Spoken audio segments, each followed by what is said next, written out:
and welcome to Fast Break Breakfast NBA Podcast. My name is Keith Parrish, and I'm here once again with my buddy through the miracle of computer phone, here with Dave DeFore. Dave, there's a crispness in the air in Nashville, Tennessee. I think that means football season is here. Anyways, this is a basketball podcast. How are you doing? 100 degrees out in Long Beach. So what is that? It's 100 degrees in Long Beach. Oh, no. California is amazing. It is this beautiful place with amazing weather that sometimes just has these crazy heat waves, and none of these apartments have air conditioning. And yeah, it was. I thought the water is supposed to keep you temperate or something. Or yeah, sure, but that depends on a nice breeze coming off the ocean. Yeah. And sometimes there's these bubbles, these heat bubbles. Okay. And it stops the breeze. Well, so it's like an invisible force field. Yeah. And you're just cooking inside of it. So I've got like one of these little AC units. I had made the Home Depot trip. And there you go. Okay. I've been in that boat before where I think living in Tallahassee in college, there were times where it's like the AC is not cutting it. Right. And it's like, we got to let's pool our money. Let's go to Walmart. And what can we get for $20? You know, then take it back as soon as you don't need it. I've never done the take it back. That's pretty funny. No, it's actually it's nice in Nashville, although it's going to be really hot later. But it was honestly maybe too nice for my children. When we woke up, it was like 53. And that's one of the things that maybe I'm not that good at being a parent. I was like, oh, wait, do my kids even have pants that fit them? It's like, it's a little bit cold in the morning, and I'm like, it's gonna be 84 later. They're gonna want shorts. You guys don't do you're not caught in the trappings of the capitalist machine and doing the back to school shopping every year. Well, we do, but it's like we basically just buy a few shirts and a few shorts. Like, we have to do that, but at some point you're like, the kids are growing, and then you're like, okay, what can you wear? And then it's like it sneaks up on you because it's been basically hot for months. And now it's suddenly not hot in the morning. And like I put the little girl in a windbreaker. Also, my wife's out of town. My wife is gone for 7 to 8 days. Yeah. No, we try not to do the gender specific roles. I try to take my full, like, I just feel like your wife would know if they had pants. No, you know what I mean? We work together on it. Uh-huh. The issue would be, where do we put the pants, and then crossing our fingers that they still fit, because the kids grow so fast. Right. But no, I try to take my share of the mental burden of like clothing the children, doing the housekeeping things, because as everyone knows, my wife is the primary breadwinner. Yeah. We have to break these gender archetypes that are wrong. She shouldn't be in charge of this. I should be doing it all. So like, I agree with all of that. Yeah. I get the kids up. I pack their lunch. Like I'm helping them get dressed, but then I still was panicked. I was like, oh no, I don't.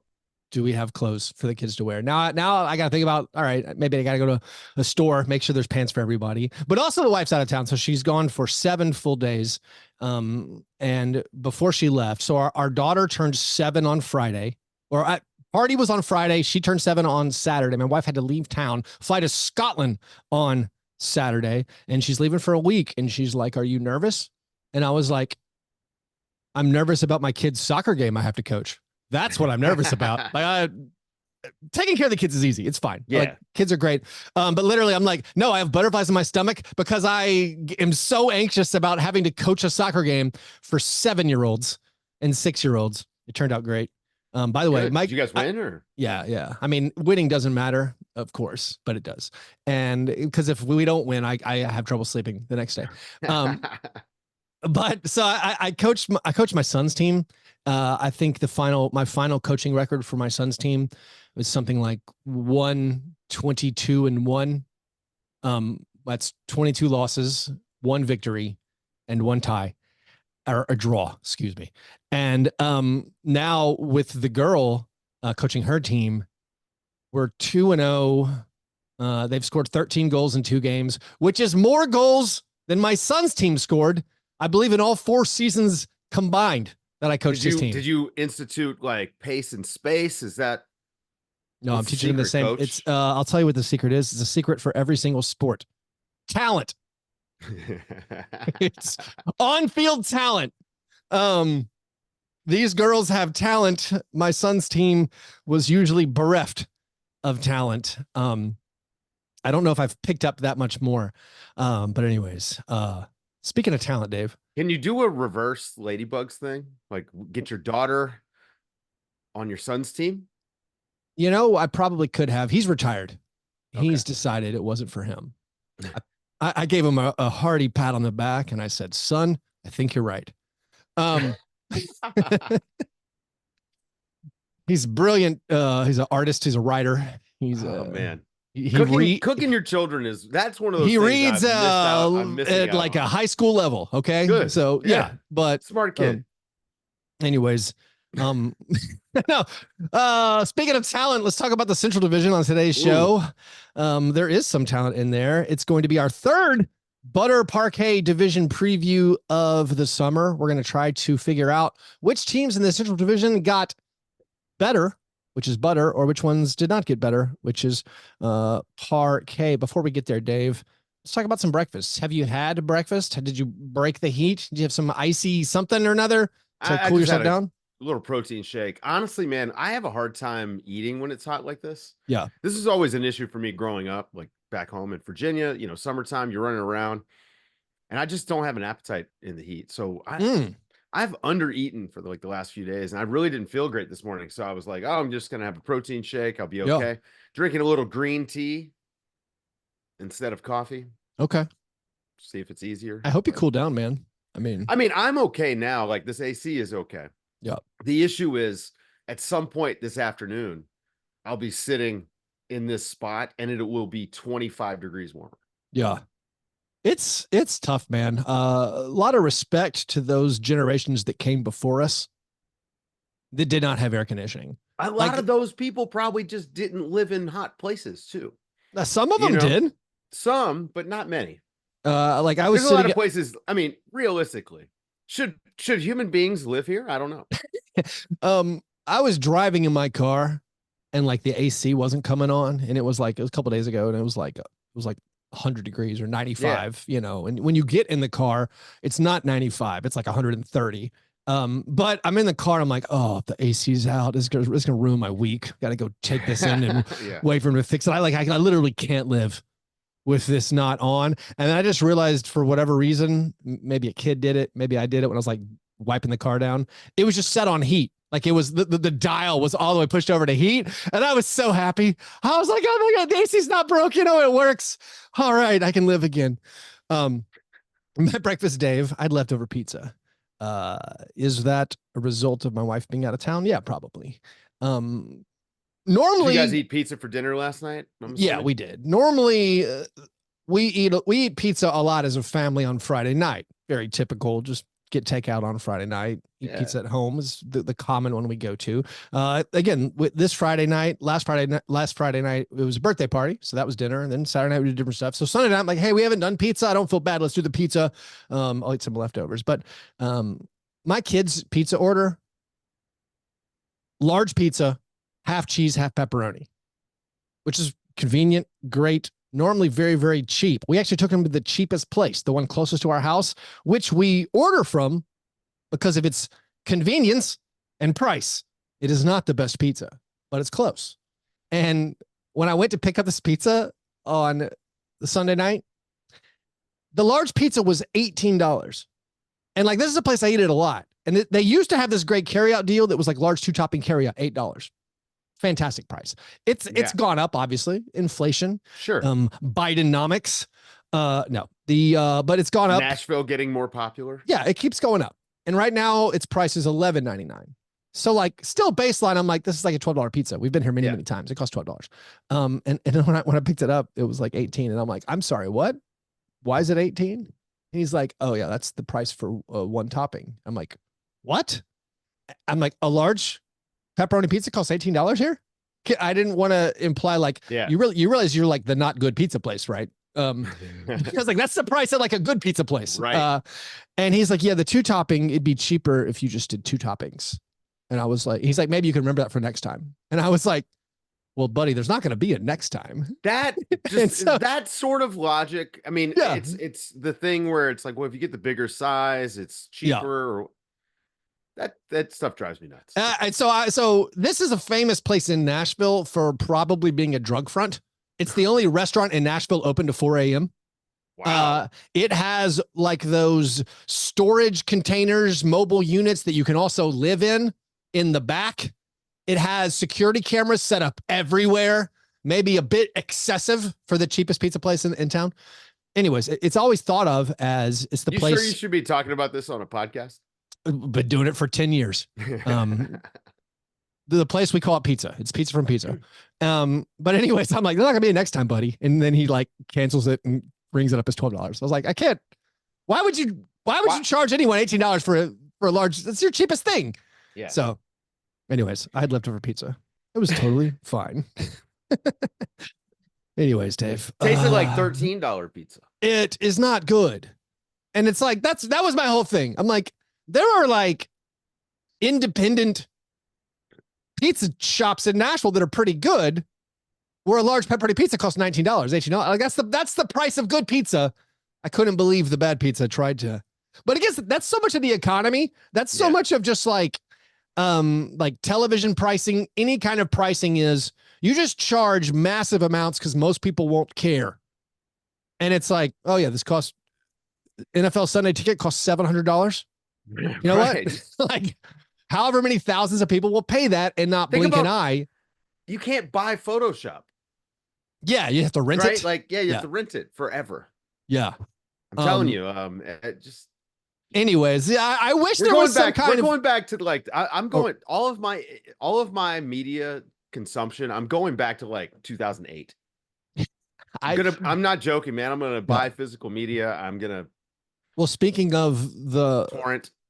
The television signups and prices, which I signed up for a YouTube TV trial on Sunday because I was a cord cutter. I've cut everything. It's amazing. I'm saving hundreds of dollars a month. Like, got rid of Xfinity. I paused my HBO Max. I've been pausing Netflix. Like, I'm not paying for anything anymore except for like Prime and Disney Plus. But with football season, I'm like, you know what? I'm excited. I'm a big consumer again. I'm going to dive back in, because I want to watch these things without doing like Stream East or whatever. Like, I want to be able to sit down and easily watch it on my Roku on multiple televisions without having to jump through hoops or anything.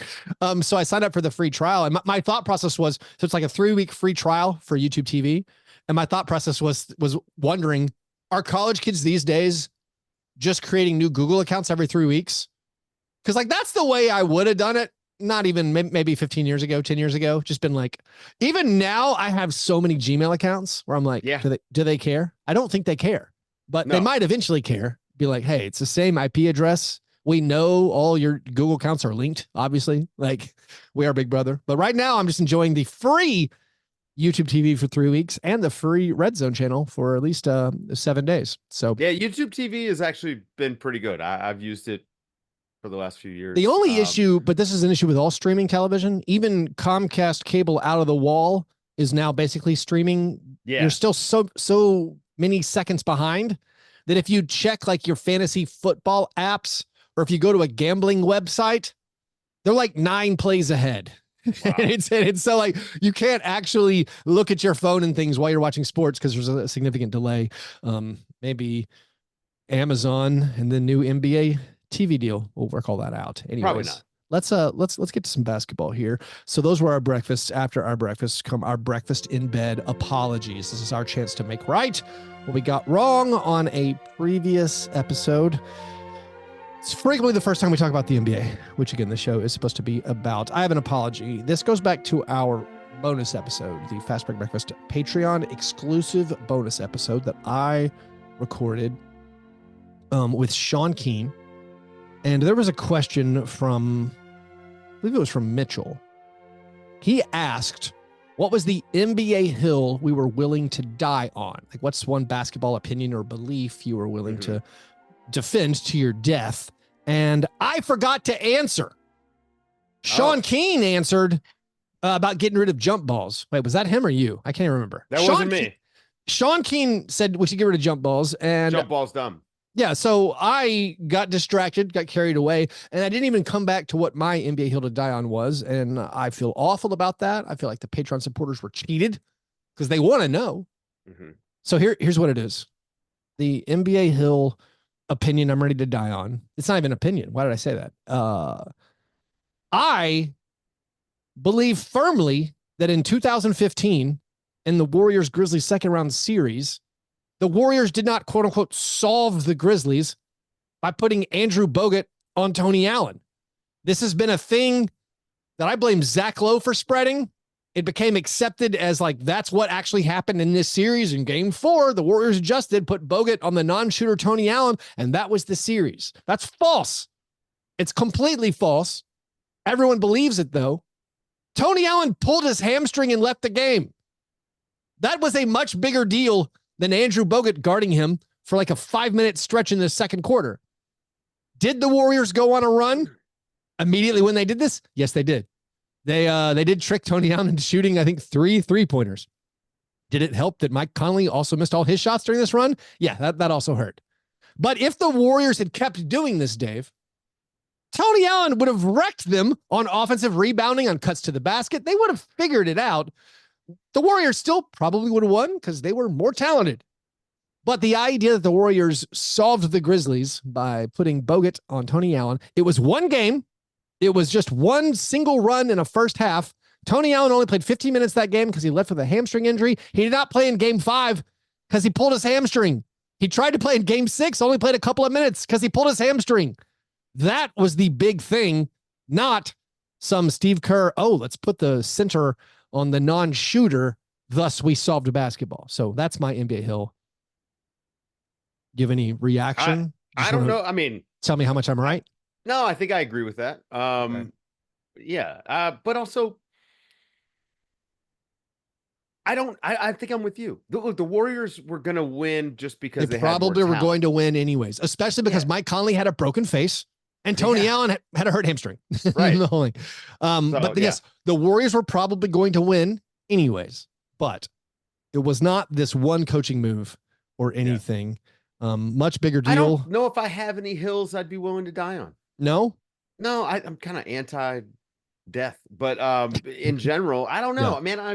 I mean, there's stuff, but it's the same old stuff. It's like, get rid of live ball timeout. Yeah. You have your opinions spelled out before about just, hey, let's call the game a little bit different for fouls. Maybe let's enforce travels off the dribble. I have more on that in a second when we get to the Detroit Pistons. Because I was watching Simone Fontecchio highlights. I'll get into it now. Starting to think about trade options for the Grizzlies. I'd been thinking about like Simone Fontecchio did not sign for that much money. You know, like it seemed like a guy who could fit on a lot of teams because he is a scorer. He can make shots. But like I was honest with myself where I'm like, I haven't seen him play that much. I wasn't watching second unit moments on the Jazz or a lot of the Pistons games near the end of the year, and his numbers are really good. So I did the thing where I go on NBA.com stats site, and I'm just like, I'm going to watch every one of Simone Fontecchio's shots last year. It shouldn't take that long. And I was watching his plays on the Pistons where he was just gunning. The man shot the ball a lot, but also the thing I was kind of cracking up about, the first 3 layups in his reel of made shots on the Pistons are all blatant travels. He catches the ball, takes 2 steps like he's going to go up for a jumper, pump fakes, and then starts dribbling where I'm like, that is travel. The other one was he caught one and then just moved both of his feet before starting his dribble. I'm like, these are all travels. And so I wanted to do like a super cut, wondering, is every one of Simone Fontecchio's layups in the half court in the 2023-2024 season a travel? And I haven't gotten there yet, but the first 3 were all definitely travels. And then that made me start thinking, why don't they call these? It just seems like the league would be better if you call these quite obvious travels. When the perimeter shooters catch the ball, they're relocating, they change directions, and they take multiple shots or multiple steps after receiving the pass. You cannot then start a dribble. I don't know. Anyways, I wish that they would call a lot of stuff, but I also wish that they would make the game move. You know what I mean? Like there is a balance there. So I don't. Players would adjust. I'd say this. Well, they do every single time they play real basketball somewhere with the real professional officials that call the basketball game instead of the way that the league is telling them to call it. Mm-hmm. They do adjust. You're right. Anyways, except for Damian Lillard, did not adjust. Let's Actually, before we take a break, before we get to our Butter or Parkay Central Division preview, I do want to tell the listeners about Underdog Fantasy. Haven't been doing a lot of ad reads on the Fast Break Breakfast show, but if you did watch the entire day of NFL football like I did, and you like doing some fantasy sports for cash, Underdog Fantasy, it's a great way to do that. Did I lose almost all of my picks on Sunday? Yes, because every NFL quarterback hit the under. I know the unders always hit, but they're not fun to pick. But anyways, if you are a new user to Underdog Fantasy, right now, if you use promo code FBBF or click the link in this episode's description, Underdog will match your opening deposit up to $1,000. So $1,000 in bonus cash.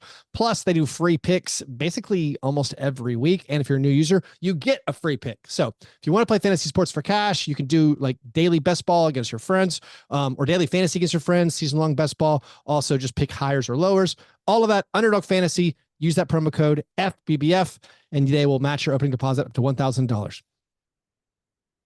All right, Dave. It is now time for the Butter or Parkay Central Division preview. We have been doing now 3 of these, also been doing them for 10 years, basically. It all boils down to, we look at the team's moves they made in the offseason. If we think the team got better, we call that butter. If we think their improvements are not real, we call that Parkay. It's just a cheap oil-based imitation. Let's go in opposite standings order to mix things up this time. Probably so that means if I had the standings up. Don't worry about it. You'll be fine. All right, all right. I'll kick it off with the Detroit Pistons, Dave.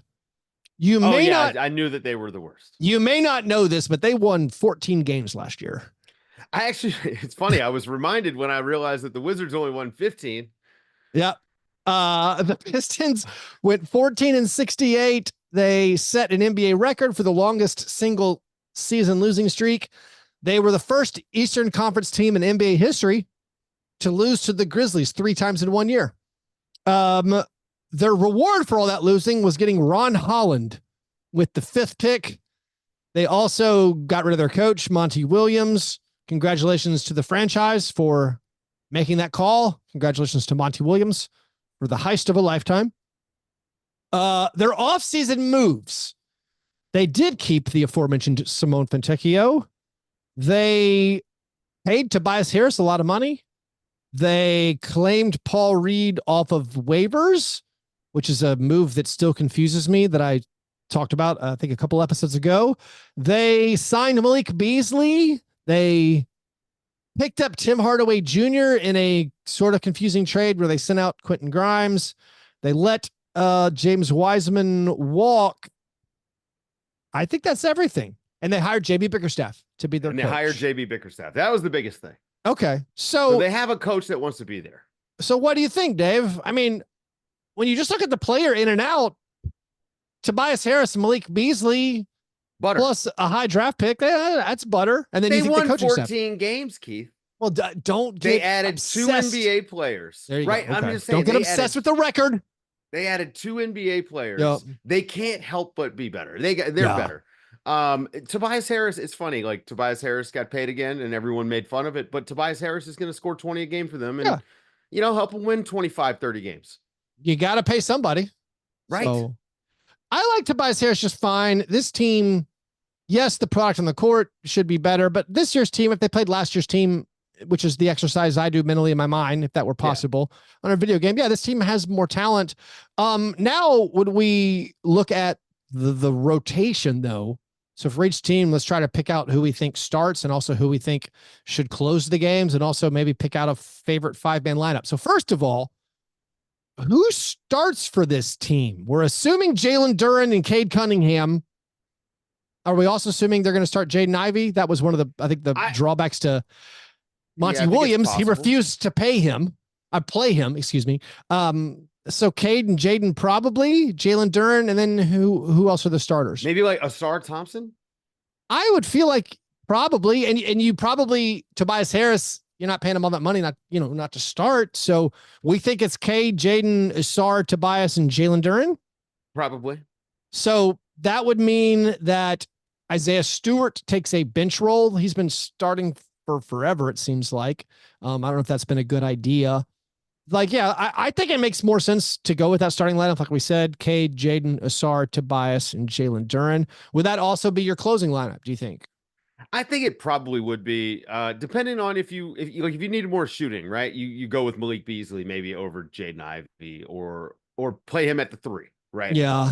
But that's probably who I would close with. I mean, the truth is, they just don't have like a lot of options that you can trust, like with the decision making, especially late games. So Yeah, I'm a big fan of Asar Thompson. He fits the mold of player I like, who guy who cannot shoot yet does everything else. I do think they need to focus on just developing him and having him be the guy that pops. I don't think they're not going to be good enough. I think where you're like, oh wow, we really can't play Asar Thompson minutes tonight.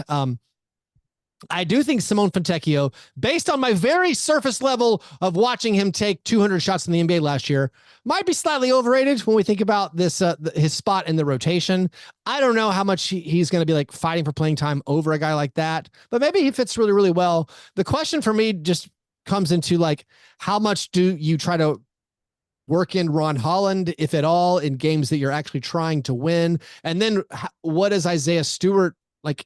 Is there a lineup where Tobias plays the 3, Isaiah Stewart's at the 4, Duren's at the 5? Like that might honestly be the starting lineup. They might keep Asar as a bench player, which is the role he played most of last year.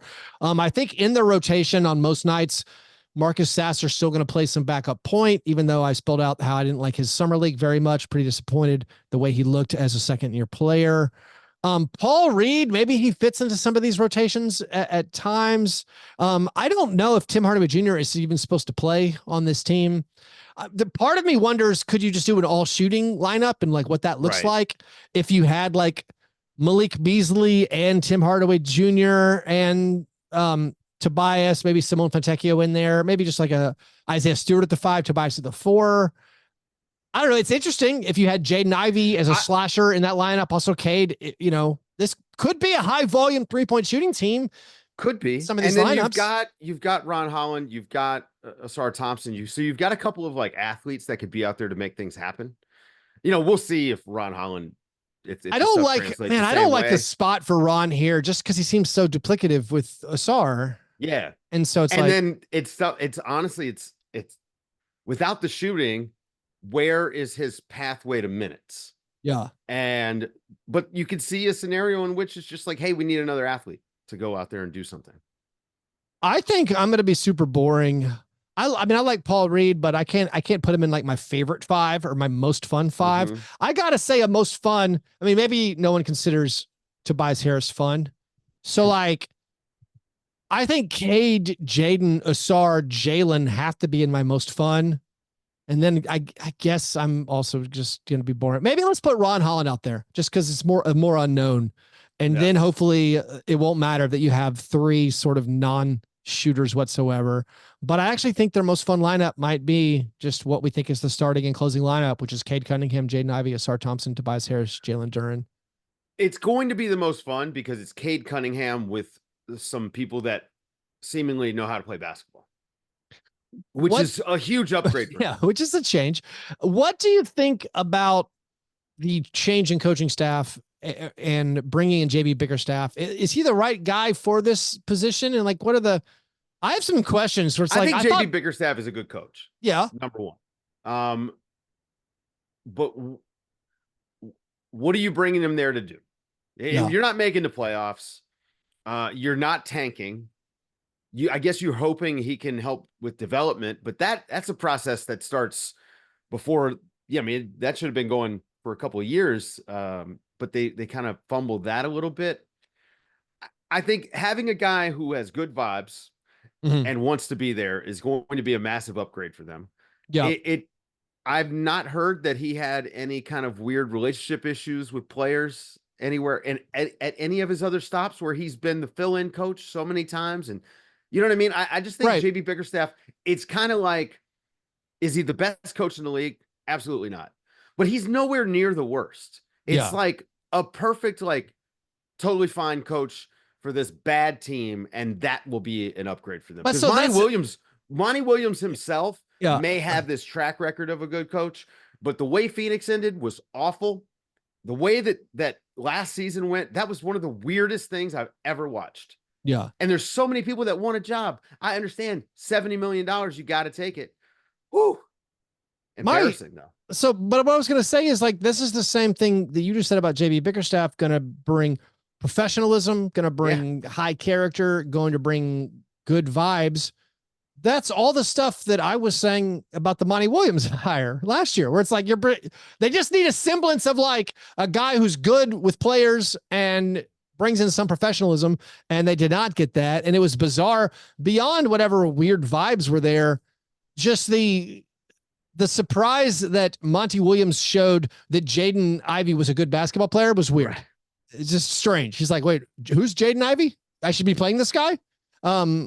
I don't know. And then last year, still, they had guys who were useful, but they just, for whatever reason, they lost something else. But it doesn't matter. Now they've got Tobias Harris. So now they've got Tobias Harris. We agree though.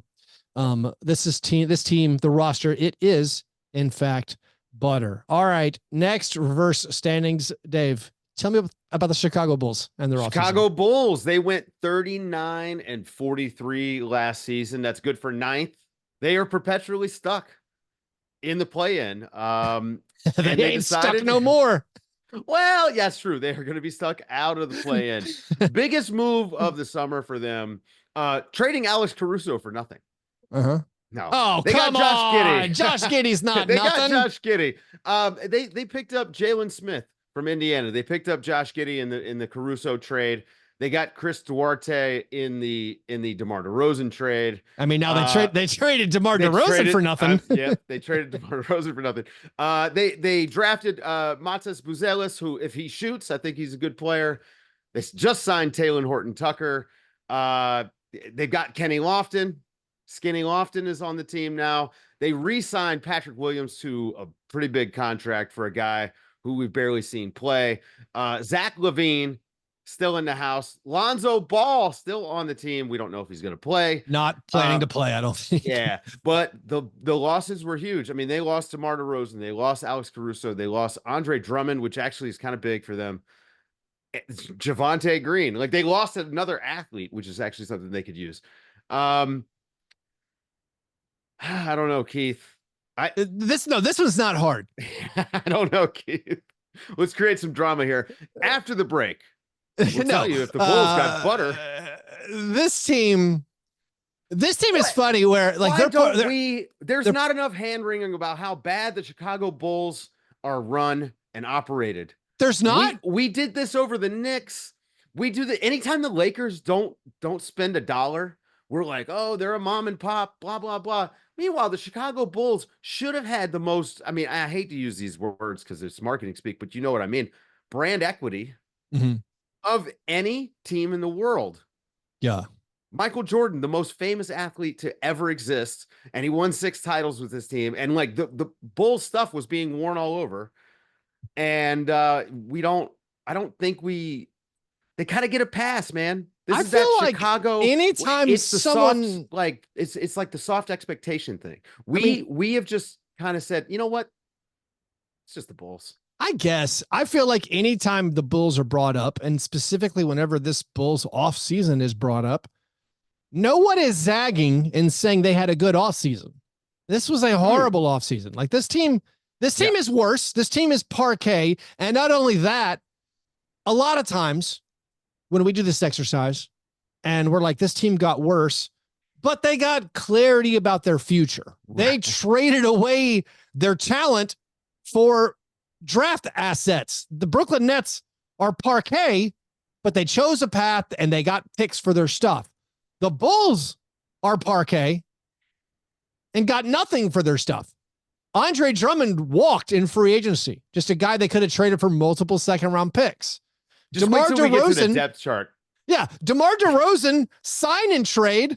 The good things involved in the sign and trade went to the Spurs because the Bulls are so poorly run.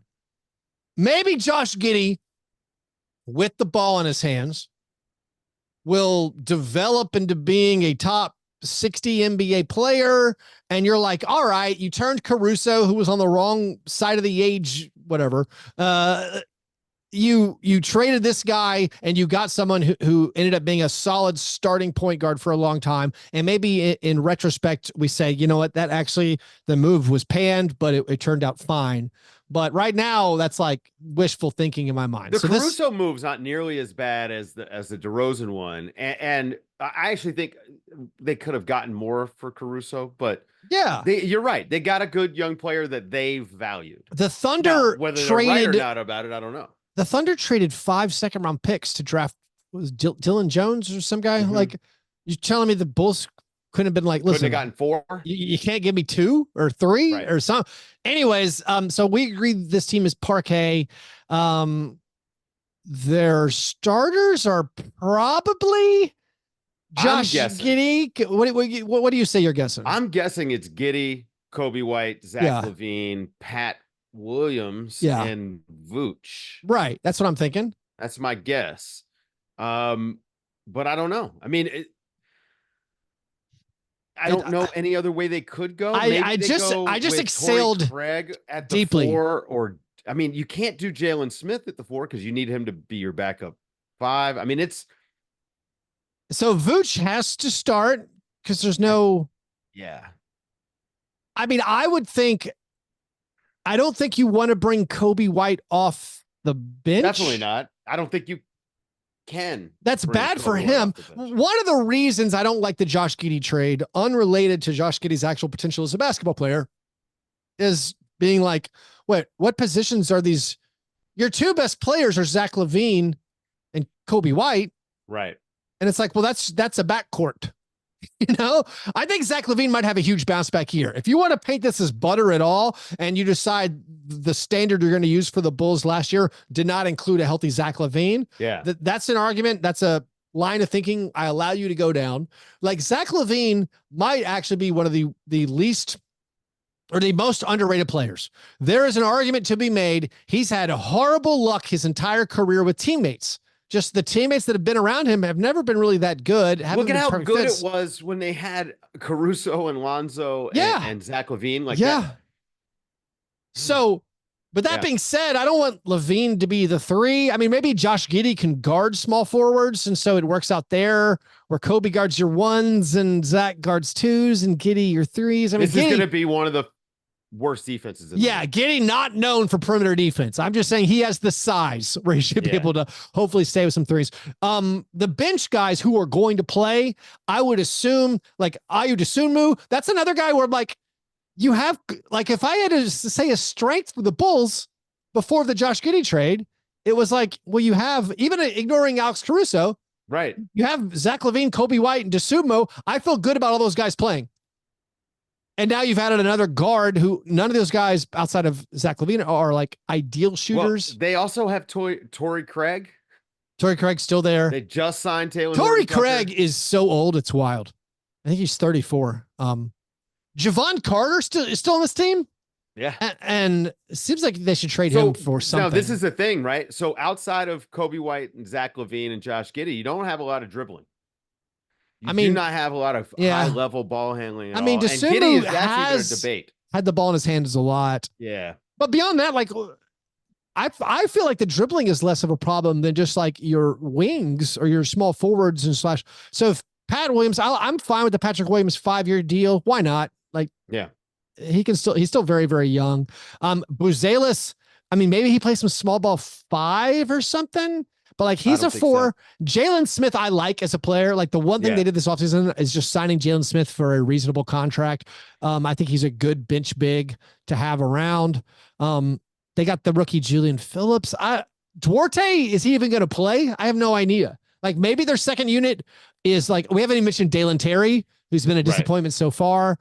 Maybe Dalen Terry, maybe there's your dribbling there. But that's just yet another dribbler who doesn't score or shoot very well. And it's a mess. Dave, what's your favorite? Pick a favorite lineup. I mean, my favorite lineup is probably going to have Jalen Smith at the 5. Okay. But it's going to be Kobe, Zach LaVine, Ayo Dosunmu, Pat Williams, and Jalen Smith. I like that one pretty well. I like Yeah, that and pretty that's well. just saying I don't know what Buzelis is going to be able to do. Like if Yeah. he's going to shoot, it's a different. If I it's mean, kind of a he did different ball not game, shoot at Summer and he League. didn't shoot. He dunked with ferocity many times, and hey, that goes a long way in my book. I enjoyed it a lot, but he did not make a high percentage of his field goal attempts at Summer League. I think I'm going to go. I like Patrick Williams just fine. I like him as an NBA player for whatever reason. I'm going to go Levine. I'm going to go Giddey and Levine. I'm sorry, Kobe White. I'm not going to include you. I'm going to go Giddey, Levine, Buzelis, Patrick Williams, and maybe Dosunmu. Is that just wrong? I think so. I mean, I think that's going to. I'm trying to add a little bit more defense. Mm-hmm. I think we're just going to go small ball. Pat Williams and Buzelis, sort of my 4-5. Giddey, I need you to rebound, brother. And then Zach LaVine and Dosunmu. That's what I'm doing. Sorry, it's going to be weird. We're gonna be bad. We're flagging for flag, and yeah. Here's a question for you, Keith. Mm-hmm. Did they get bad enough? Here's your answer. Yeah, they did. Also, you only have to be one of like the 6 worst teams. I mean, 5 worst or whatever. The lottery works. I mean, all these teams keep tanking. The Pistons keep picking 5th, which is, by the way, your God-given right with the worst record. You have a 49% chance of having the 5th pick when you end up with the worst record. So best of luck, Nets, Wizards, Bulls, anybody else. You're going to have a 1 in 7 chance at the top pick. And yeah, let's go to the Pacers, Dave. All right. The Pacers made the conference finals, but were 3rd in the Central Division last year. They won 47 games. That's only one more game than the Golden State Warriors, who everyone says are done and were horrible last year. Pacers, meanwhile, win one more game, but they make it to the in-season tournament finals and they make it to the conference finals. They got some injury luck, of course, on the way, getting past the Bucks and the Knicks. Rick Carlisle ended what I believe was the longest streak in NBA history of consecutive seasons without winning a playoff series as a head coach. So I lost one of my favorite bits of information right there. Anyways, this team in the offseason, did they do anything? They didn't do anything. Am I missing stuff? Let me see. I'm seeing nothing. I'm sorry. They stole James Wiseman. They traded out Jalen Smith for James Wiseman, which is not an equal trade in my mind. Although maybe in a better ecosystem, they can fix James Wiseman. But the Pacers do not need James Wiseman to play. They have enough bigs. So I don't even know how to judge this team as far as like what they did. I mean, Johnny Furphy, he's not going to change my grade, I don't think. No, definitely not. So they just kept their guys they wanted. They worked out an extension with Andrew Nembhard. They paid a hefty fee for Siakam and Obi Toppin, but those are important, good players. I'm going to say, just because James Wiseman is worse than Jalen Smith, that the team got Parkay. It's worse. Parkay. But yeah, it's not a big deal because they're going from probably they're a team on the ascendancy that knows what it is, that has a very good top 10 rotation. Yeah. So they're still going to be very, very good. Actually, I think probably Parkay. Yeah. What's your angle? An angle for you though? Okay. Pascal Siakam is going to be there in training camp. That is a good angle. I like it. There a full off season with Siakam. Mm-hmm. Hopefully healthy Halliburton, because remember he was hurt for the majority of last season. Like he had that hamstring issue and that hampered him. So also, if you're looking for ways in which they're butter. Also, if you want to include a healthy Benedict Mathurin, because he was injured at the end of last year. So maybe you could say, we're nitpicking here, but maybe you could say this team is going to be better based on the form they were in at the end of last season. Development. Also, maybe Nembhard is on this ascendancy of growth. The way he basically exploded at the end of the year. Very, very good. So I'm not passionate about this one because there's not a lot of turnover and they're also a really good team. Right. I'll just say a slight Parkay, but hey, no offense. I'm going to give him butter. Okay. I'm going to give him butter because I believe the internal development is going to be important. Who do they start? Are they going to start? I mean, This is the big question, because I think everyone like Miles Turner, Siakam, Yep, Halliburton, of course. and my guess is Neesmith. Yep. It's that who's going to be the shooting guard between Nembhard and Matherin. Yep. I think it's going to be Nembhard. That's my guess. I think with what he was doing defensively, especially in the playoff run, probably has been enough to earn him a starting spot. Yeah, I think you're right there. And also with the investment they made in Nembhard, and it was an interesting contract. They paid him the most they could. Nembhard, who obviously looked like he could run his own team at times last year, probably said, I'd like to go get paid like a starting point guard somewhere. And they were like, we'll pay you the max we can pay you, which is a lot, but maybe on the cheaper end for a starter. And maybe part of that was they said, hey, and you get to be the starter too. So, and maybe, I think when they drafted Matherin, a lot of the thought was that he would play a big role on the team, eventually be the starting two, but maybe he works best as a sixth man. Even like, yeah, I think that's probably it, that we can agree there. I can't imagine Neesmith coming off the bench or anything. He's so important for their defense and just as like some wing with size. I think it's also my closing lineup. Probably those are their 5 best players. Yep. I think comfortably. Is there any different lineup that you find more fun though? No, I mean, you can sell me on Obi Toppin out there instead of Pascal. Just because I love watching Obi Toppin flying around, catching alley oops and making stuff happen. But Siakam is clearly the superior player. So I was going to say slightly more fun. Give me Obi Toppin for Miles Turner. That's just also fair. That is just a subjective thing as far as watching the guys get up and down the court. Yeah. Pure aesthetics. But looking at this team overall, like, is there any big question that we need to know? Because I do think they got fortunate. I mean, yes, Halliburton had the hamstring thing all year. That's the reason they only won 47 games. But they had a little bit of luck into the conference finals. Are they ready to level up, though, this year? I think when you look at their bench, if TJ McConnell, Ben Shepherd, who came on strong at the end of the season, Benedict Mather, Isaiah Jackson, Obi Toppin, that's pretty solid. That's a better 6 through 10, than something you can throw out there. But like, what's next for this team? What's the question they have to answer? Defense. Mm-hmm. Can they find a way to be passable defensively? And the thing is that they did some stuff in the playoffs that I found interesting. A lot of that unsustainable for the regular season. Like I completely like they can't be in a full court press for 82 games. But when they pulled that out against the Knicks, who were already worn down, I thought it was a great wrinkle. They have so many of those guards that can stay in front of guys. I mean, Nembhard and TJ McConnell, that's a nightmare to play against. Oh, I just want to see them defend more, especially Halliburton, man. That guy hasn't played defense in, I don't know, since he got to Indiana. Bill Raftery during the Olympics and all the FIBA exhibitions just kept talking about Halliburton as the defensive stopper. And I kept being like, sir, no, he's not. He's not a turnstile. He's an open gate. Anyways, all right. Patients are going to be good. We're a little bit split, but they don't fit this exercise very well. It's tough. They didn't make a lot of changes. Maybe you'll have some internal developments. You'll have some return to injury from guys. But Dave's saying butter. I'm saying Parkay. Let's take a break, Dave, and then we'll come back with the Cleveland Cavaliers and the Milwaukee Bucks. All right, Dave. The Cleveland Cavaliers are up. What did they do this offseason?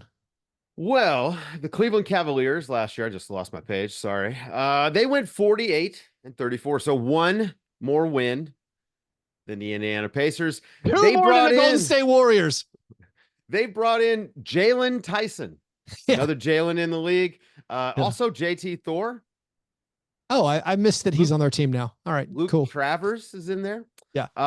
And that's about all they've done. I mean, they re-signed everybody. So they brought everybody back. The gang's all here. But Kenny Atkinson is now the coach. And after turning down the Charlotte job last season, or was it season before last? Can't remember. Yeah, a couple seasons ago. Yeah. He kind of found himself in a much better spot. Won a title, just got a silver medal in the Olympics with the French team, which I still don't know how he pulled that off. And now he's coaching the Cleveland Cavaliers. So, um, this is kind of like Indiana. I'm going to say Butter because I think Kenny Atkinson's a better coach. That's interesting. This is a tough one again. That we've run into a few teams now where they really didn't do a whole lot. I think the biggest story for the Cavaliers was their lack of blockbuster trades, where we thought going into the offseason, they might lose Darius Garland or they might trade Jarrett Allen away. They've decided to stick with their core they've had for the past couple of seasons. Now, last year, if you remember, they tanked the final game of the regular season to get over to the Celtics side of the bracket. You might say that's really stupid. I agree with you. Very stupid. But they did it so they wouldn't embarrassingly lose in the first round. They were very worried about playing the Sixers. They're like, we don't play the Sixers. They might have beaten the Sixers. They might have had an easy path. They might have had something like the Pacers path to the conference finals if they had not done that. But they did. They tanked the final game of the regular season to face the Magic, and they did, in fact, win a playoff series. And it seemed like they were doing it to retain their jobs. The front office and JV Bickerstaff. Well, JV Bickerstaff, they ended up replacing him anyways. But maybe it was important in the long run. Maybe it was correct in the long run. I don't think Donovan Mitchell... The Donovan Mitchell stuff doesn't go the way it does for them this summer if they don't win the first round of the playoffs this year. If they were a first round exit, no matter who it was against, and if Orlando pushed them, man. Mm-hmm. If Orlando had won that series, this conversation, we're saying Parkay. We're saying, are they going to rebuild or can they retool around Garland? So I think that is the different path that it's worth wondering about. Would Donovan Mitchell be gone? Not just that, maybe Donovan Mitchell would have stayed, but then it still would have been, they probably would have split up either him and Garland. They would have split up him and Jarrett Allen and Evan Mobley, deciding that's not, workable for them. As far as the rest of the roster, I am a bit quizzical how it is still so the same. Like your big acquisition the previous year was like, all right, we're bringing in Georges Niang and Max Strus. Max Strus is one of those shooters who can't actually shoot, Right. And Niang just not playoff playable. No. And big question marks there. Like Jalen Tyson, the guy they drafted in the first round, looked amazing in Summer League because he hit all his shots, but like you can't depend on that being a regular season reason the team's better. I'm confused at the roster. They also have open roster spots. I mean, they brought back Tristan Thompson again, but there are open roster spots, and it's like, what do y'all? Shouldn't y'all improve? Dean Wade probably doesn't play enough for this team.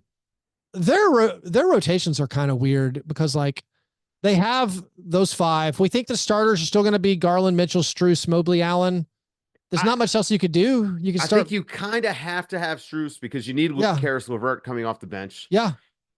Because the bench is garbage if you don't have LeVert. It's Karis LeVert. I mean, Sam Merrill, a great shooter. They don't even have backup point guards because they stagger, they stagger Garland and Mitchell. I guess I am sort of insulting Ty Jerome, but like, sorry. Yeah. Do you think Kenny Atkinson is going to take the lessons he learned on the French national team and he's going to bench Jarrett Allen at the end of games, Rudy Gobert style, and just have Mobley be your five? Well, I thought that we had all kind of landed after the playoffs on Mobley being the five. I thought that was sort of the general consensus, and it seemed like Cleveland was going to make the same judgment, and now they haven't. I'm not going to be surprised at all when Mobley closes games as the five, because they're going to have to find ways to get more shooting on the court. The only problem need to open things up. You need to open things up for Garland and Mitchell. The only problem is I don't like any of the other options off the bench. If I'm picking a favorite 5-man lineup, I'm going to go Mobley at the 5. I have a prediction. And then it's like Strus and Niang, Strus and Wade. I don't like that. LeVert and Strus 3. I'm not even a big LeVert fan. What's your thought? I think Cleveland's going to be a big trade deadline team. I think that they're going to try to take a big swing. I meant to prompt you with this. I meant to add a twist to the Central Division. My twist for talking about every team in the Central Division was going to be make up a Brandon Ingram trade for every team in the Central Division. Because Well, honestly, this one is easy. Jared Allen. I mean, that's the one right I there. It mean, but solves the problems with Pelicans both have guys. to include stuff there because Yeah. I think Jerry Allen's a significantly better player. Whatever contract you end up, paying Brandon Ingram is just going to be the issue. But like they need a Brandon Ingram style player. It feels Yeah. like on the wing. Yeah, I mean, I'm wondering, can you? What are the contracts? Are there non-Jarrett Allen contracts you could match up? Like a Strus and a Wade and a Niang or something. I mean, you're still light. Then you have to have Ingram play the 3. I don't know. That one's easy. The only issue with Ingram there is it's the same problem that you have with Ingram in a lot of places. He can't do stuff without the ball in his hands, and you've Yep. got 2 guys that have to have the ball in their hands. Garland right now, I think, does a little bit better job moving off the ball than Mitchell. But both of those guys need the ball in their hands, and you add another mouth to feed out there, I don't think it's going to be good. Why wouldn't I'm now working backwards? Why wouldn't the Bulls trade for Brandon Ingram? Your team's because they don't want to. Your team's sorry. What do you have? Do they want to be good? I don't think Brandon Ingram is going to win them enough games to get out of that top 6. Worse. Also, just give him the Jeremy Grant. Hey, man, you don't have to pay. You have to play past February. Like you can have March and April off. The Bulls should want any good player. The problem is the Bulls don't really have the big that it seems like you don't need Vucevic. That doesn't help. No, they had Valanciunas. Yeah. He's a maybe like a Jalen Smith, and then you have to match some salary. I don't know. It seems hard. Yeah, Pistons are the same situation where it's like I do feel like Jalen Duren and Brandon Ingram is an okay 4-5. Yeah. But then what would you even offer? I mean, what about Isaiah Stewart on the Pelicans? If he's sort of your backup 5 to Zion? Yeah, 5 when you need a 5. Interesting. I don't hate that at all, actually. Not the worst. Sure. Now what are we doing? Isaiah Stewart, because we got to match a lot of salary. Tobias Harris and Isaiah Stewart for Brandon Ingram. Who says no? I don't hate it. I don't know. I don't know. That's actually not bad. That's not bad. All right. So what do we say? Did we even pick for the Cavaliers? Did we say Butter or Parkay yet? I'm saying Butter. I'm giving them Butter just because I do think it's a big coaching upgrade. Theoretically, I don't know. They didn't do anything. Tie for me goes to Parkay. Just so I'm going to say there's no improvement here. It's the same team. So I'm going to give them a Parkay, and I'm disappointed in them. You have open roster spots. You have clear needs. You're supposed to be a contender. Go get the things you need. Give me a Parkay for the Cavaliers. The Milwaukee Bucks, Dave. The Milwaukee Bucks won this division last year. They only won 49 games, though. That's the same number of games the Pelicans won last year. They lost in the first round as they were overcome by injuries. Giannis, he's basically played the same number of playoff games over the last 3 seasons as Ja Morant. I should check that number. It's somewhere around that. You should. Damian Lillard ended up having some injury issues. Damian Lillard, the fit was not seamless. On the Bucks was not the season they were hoping for when they made that trade. Doc Rivers is their coach. Full off season with Doc Rivers now. As far as their off-season moves, they lost Malik Beasley and Patrick Beverley. They got sort of lucky, and on minimums added Gary Trent Jr., Taurean Prince, and DeLon Wright. Which, by the way, that is better than lucky. What do you mean? Just that's blessed? That's great. That's amazing. Yeah. That's 3 rotation players on minimum contracts. Yep. It's just huge. It's absolutely massive. So when we look just at the ledger of who went in and who went out, that screams Butter, because DeLon Wright, Taurean Prince, and Gary Trent Jr. in totality, they are better than Malik Beasley and Patrick Beverley. However, I'm going to do something I don't normally do. I'm going to give this team an age penalty. Oh, I don't do much for I don't even do much for internal development. I try to look straight at talent. yeah. This is one team where I'm like, they are all too old. There's something like 7 guys in their 30s in their top 9. I don't think Damian Lillard is going to be better this year than he was last year. I tend to agree with that. I think you're hoping he's as good as he was last year.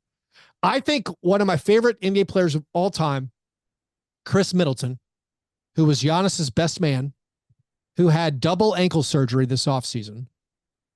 I think he's way around the bend. Oh, yeah.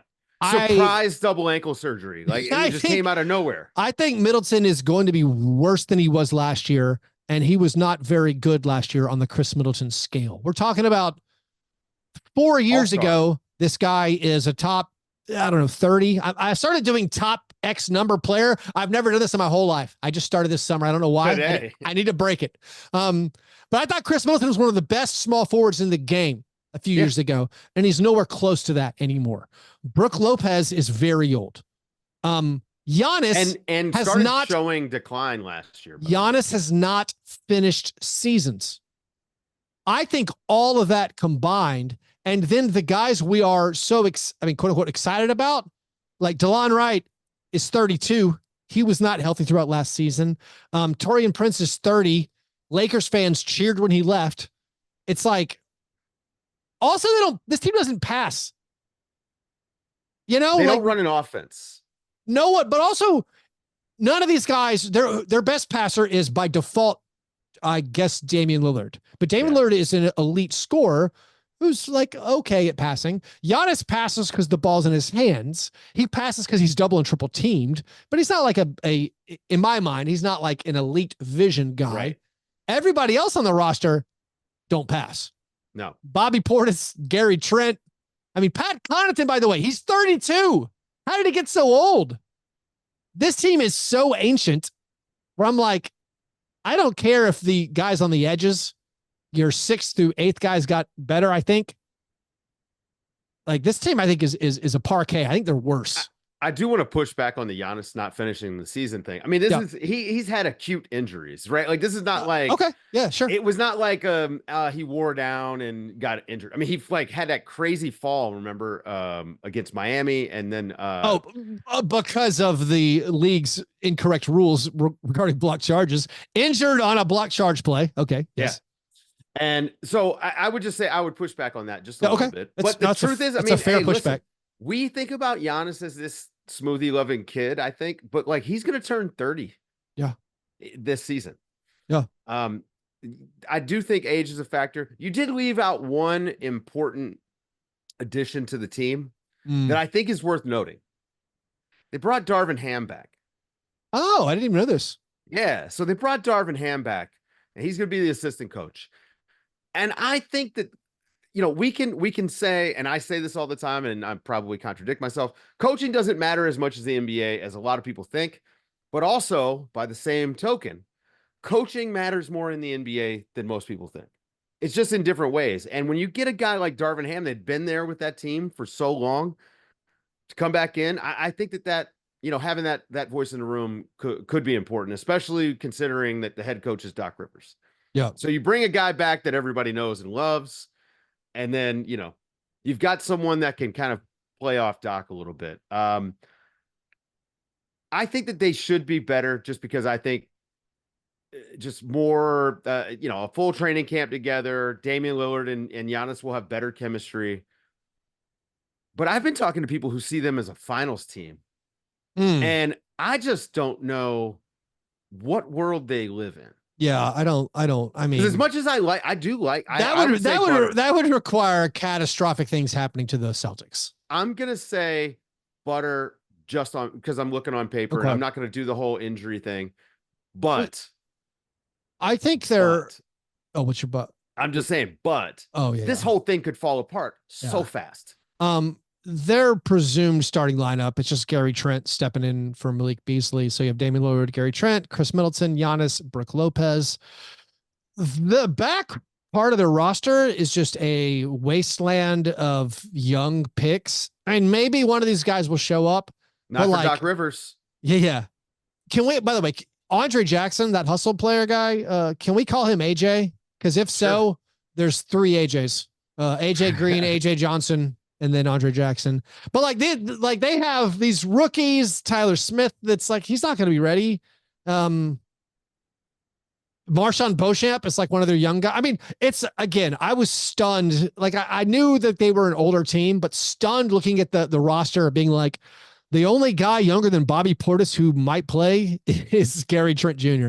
Marshawn Beauchamp is like this young project guy who's 24. Yeah, just raw. What can he do for you? Not gonna get a chance. All right, so we're kind of split. You and I were split on the Bucks, the Cavs, and the Pacers, but those teams are a lot of continuity between last year and this year. Not much movement. I do think with the Bucks, before we move on from the Bucks, this is the year that Giannis at the 5 should be happening way more often. Oh, wait, we didn't say your favorite 5. What's your favorite 5? Let's say Giannis at the 5. Giannis at the 5 is probably my favorite 5, and I think I just throw Bobby Portis in there at the 4. So add some more shooting. Bobby Portis is a great rebounder, so you don't lose out on that without Brook Lopez out there. And Bobby, I mean, to be fair to Bobby Portis sometimes protects the rim. Yeah. He does okay. But I think that it's just that. It's just, stick some shooters out there with Giannis and Dame and see what happens. They just lack the guy where I'm like, oh yeah, let's play Giannis at 5. And then that means this guy could play the 4. And I'm like, I guess it's Bobby Portis. I hope DeLon Wright has a healthy season, because I think he could really lift this team. He's just a solid guy who can plug a lot of holes for a team. Like I could imagine me really enjoying a DeLon Wright, Damian Lillard backcourt with Middleton and Giannis, and then maybe then I run out of players again. Like I guess Bobby Portis. I don't know. I don't love it. I'd be stunned if they're not a top 6 team. Actually, maybe stunned is even too strong. I assume they're going to be top 6. But I've lost top 4, right? I've lost my belief that this is like an absolute apex good team. I mean, I trust the Celtics. I trust the Knicks. I trust the 76ers. Beyond that, maybe, but I think the Cavaliers could maybe expected to be better. I think the Pacers could be better if Halliburton's healthy all year. The Pacers could be better. By the way, the Pacers beat this team how many times last year? Right. Like 11.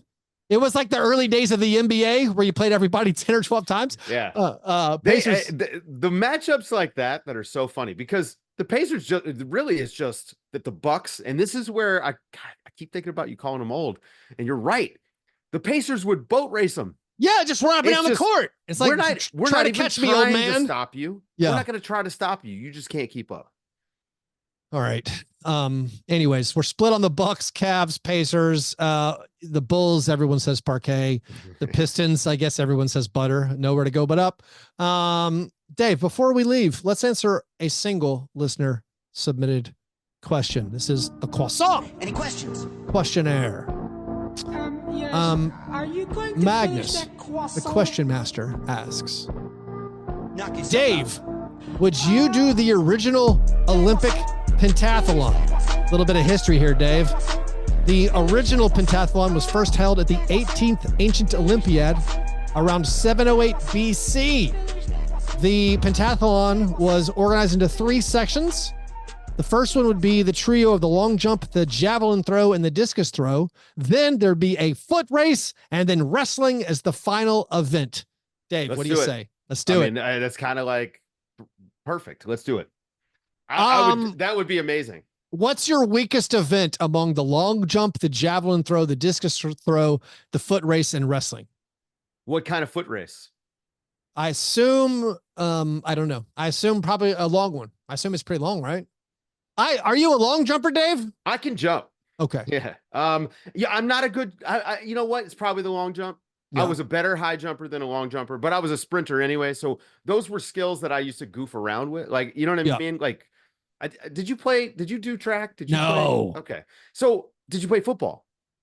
No. Okay. I didn't play any. I played basketball, and then in my adult life, I became a professional Frisbee player. Not really. It's a little bit different with basketball, because everyone kind of just, you're a basketball player, but in football where you have positions, right? There were times where I wasn't the punter or kicker, but I would spend good chunks of practice dicking around punting, Yeah, right? Like, yeah. so in track, like so much of the time, like I'm resting or supposed to be resting. So I've done all those things. I'm much better at the triple jump than the long jump. So I'll Gotcha. say that the long jump would be my worst event. Actually, I've one more question, Dave, before we wrap the show. What's a better contract? Dak Prescott or Jamal Murray? Dak Prescott, the quarterback to the Cowboys, got a 4-year, $240 million extension. Yeah. Jamal Murray was it 4-year, 210 or something around there? Something like that. And Yeah, the something NFL, like that. you could still cut guys, right? I don't know. A lot of this They're is not guaranteed money now. A lot of this is guaranteed. I'm going to say Dak Prescott's a better deal. All right. He's a Prescott, right? Hadn't won anything. Wins a lot of regular season games, hasn't won anything. Quarterback, most important position in the NFL. Likely, Jamal Murray, he couldn't have worked out something. On the one hand, I understand as a player, get every dollar that you can get, period. But like in the aftermath of them not paying Kentavious Caldwell-Pope, and it's like, you couldn't have taken a little bit less to maybe work out a way. I understand where you're coming from, Keith. Yeah. But let's not make the players make up for front office, owners. Of course. You're right. 100% right. That is the correct framing on the players because listen, that guy, I mean, could have done both. They could have done both very easily. Yeah. And his career could end tomorrow. And the folks that own that team could spend his contract every single day and never run out of money. So I completely get wanting him to be like, oh yeah, good competitor, but I would rather that team be more competitive. Yep. And spend some money. So I think the fear for Nuggets fans, I mean, that Jamal Murray isn't as good as we thought he was. Well, the fear beyond that. And I say that like I'm a Nuggets fan. I'm right. Not, but you and I are both Nuggets fan adjacent. We are Nikola Jokic fans. But also we like that team. We like the team. Yeah. We're close to a lot of the people who cover the team. Like the fear beyond what if Jamal Murray just falls off a cliff? Like Jamal Murray in the finals run, the championship run was amazing. Jamal Murray in the bubble was unbelievable. There were literal times where we're like, is this guy one of the top, like just show up for a playoff game gamers in the NBA? Maybe he's not an all-star, but in the playoffs, this guy's going to give you 30 points and hit all the clutch buckets. And he even had clutch buckets this season or last season, against the Lakers. Yeah. Despite having a underwhelming overall playoff run. Like there's concerns about Jamal Murray, the player, but even beyond that, I think the worry is now like, what does this mean for Aaron Gordon? Are they going to pay it? Like, surely they'll keep Aaron Gordon. Like, maybe not. Maybe the Cronkies are like, I like having money more than I like having a winning basketball team. So I don't know. Dak Prescott, I'd rather have than most NFL quarterbacks. So I get it. I'm fine with the Cowboys. He seems to be pretty good. He's a good player. Real good player. Yeah, he wins football games. Like, I mean, it's not easy. My team became like the second team in the last 310 games to blow a 17-point lead without allowing an offensive touchdown. They didn't let the other team's offense score on them, yet somehow did not hold on to a 17-0 lead. So how's your quarterback? Not good, Dave. Not Dak Prescott. Yeah, the Titans have a guy who is in his he's like the youngest. He's the least experienced guy in our division who happens to be the oldest starting quarterback in our division. So I don't like that formula. Not fun. Pay me a lot of money to get a quarterback. Anyways, thanks for the question, Magnus. Thanks for the support, Patreon supporters. If you want your question answered on air, if you want to get access to that bonus episode I dropped about a week ago, do it at patreon.com/fastbreakbreakfast. Also, if you want to play fantasy basketball with me and one of the listener leagues, including the negative fantasy league, you have to be a Patreon supporter. Patreon.com/fastbreakbreakfast. If you want to try out Underdog, remember that promo code FBBF. All right, Dave. Good work as always. Listeners, I'm going to go find a javelin. And go see how far you can throw that javelin. I feel like I could probably throw this javelin. I bet you could. Listeners, you guys are the best. And remember, breakfast is the most important thing.